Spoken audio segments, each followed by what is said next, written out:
அன்பர்களுக்கு வணக்கம். புலிப்பாணி ஜோதிடம் 300ங்கிற அந்த நூல்ல இருந்து நாம தொடர்ந்து ஜோதிட நுட்பங்களை பார்த்துக்கிட்டே வர்றோம். நாம இதுவரையிலும் அந்த புலிப்பாணி ஜோதிடம் 300ங்கிற அந்த நூல்ல 232 பதிவுகள் வெளியிட்டு இருக்கிறோம். இன்னைக்கு நாம வெளியிடுறது 233வது பதிவு, பாடல் எண் 232. இப்ப இந்த பாடல்ல ராகு தசையில செவ்வாய் புத்தி அதனுடைய பலாபலன்களை பற்றி சொல்லி இருக்கிறாங்க.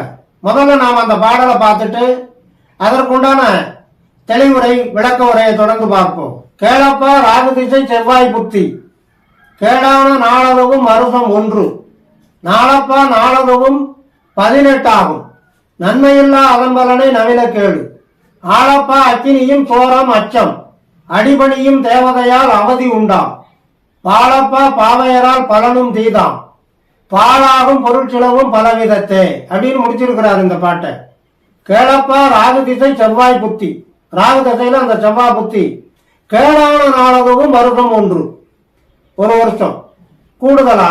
நாளப்பா நாளதுவும் 18 ஆகுங்கிறார். அப்ப ஒரு வருஷம் 18 நாள் ராகு திசையில அந்த செவ்வாய் புத்தி நடக்கும்ங்கிறார்.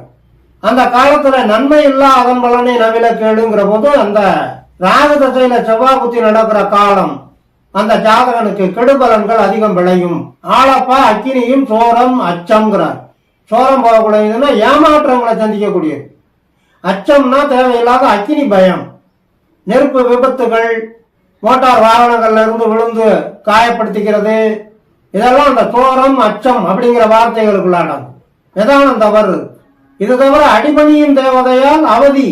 அடிபணியும் தேவதை இது துஷ்ட தேவதை. அந்த துஷ்ட தேவதைகளை வச்சுதான் பில்லி ஆவல் சூனியம் ஏவி விடுறது, தேவையில்லாத உடல் நோய்களை மந்திர தந்திர எந்திரங்கள் மூலமா நமக்கு எதிராக பயன்படுத்துறது, இந்த மாதிரி காரியங்கள் நம்மளுடைய பகைவர்கள் செய்வாங்க. உடனிருந்தே நமக்கு தெரியாத கண்ணுக்கு தெரியாத பகைவர்களால கூட அதெல்லாம் உண்டாகும். நம்மளுடைய வளர்ச்சியில நம்மளுடைய முன்னேற்றத்துல பொறாமப்பட்டு எரிச்சல் உற்று நமக்கு எதிராக இதெல்லாம் செய்வாங்க. அதெல்லாம் இந்த காலத்துல நடக்க வாய்ப்பு உண்டுங்கிற. இறுதியா முடிக்கும் போது பாலப்பா பாவையரால் பலனும் தீதாம்ங்கிற போது அப்ப பெண்களால குடும்பத்துல இருக்கக்கூடிய மனைவி, மகள்கள், சகோதரிகள் இவங்களால எல்லாம் கூட இந்த ஜாதகனுக்கு கெடுபலன்கள் அதிகம் நிகழும் அப்படிங்கிறார். மன உளைச்சல் உண்டாகும், அவமானங்கள் ஏற்படும், அதனால பாழாகும் பொருள் செலவும் அப்படிங்கிறாருல்ல.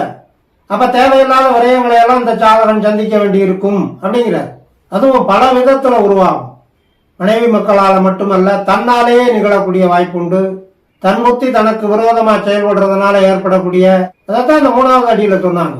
சோரம் அச்சம் அப்படின்னு சொன்னா அப்ப கவனச்சிதைவுகள், தேவையில்லாத மனக்குழப்பங்கள், கோழைத்தனத்தால ஏற்படக்கூடிய அவதிகள் எல்லாம் அடங்கும். அதான் பல விதத்தே பாழாகும் பொருள் செலவும் அப்படிங்கிறது.